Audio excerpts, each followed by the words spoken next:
नमस्कार मित्रांनो, माझ्या चॅनलवर तुमचं स्वागत आहे. आज मी तुम्हाला पेशंटचा ECG करताना काय आर्टिफॅक्ट्स येतात आणि ते कशामुळे येतात याची माहिती थोडक्यात सांगणार आहे. आर्टिफॅक्ट्स म्हणजे काय? ECG पेशंटचा व्यवस्थित येत नाही, बेसलाईन वगैरे असते व्यवस्थित असं म्हणजे आर्टिफॅक्ट. ते कशामुळे येतात? 2-3 मेजर कारण आहे.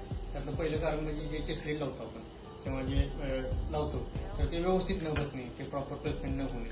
दुसरं रिझन आहे इलेक्ट्रिकल इंटरफरन्स येतो. जर तुम्ही पेशंट किंवा मशीन जर डायरेक्ट MSCB सप्लाय लावत असाल तर जी इंटरफरन्स MSCB येतात ते मशीनवरती येऊ शकतात.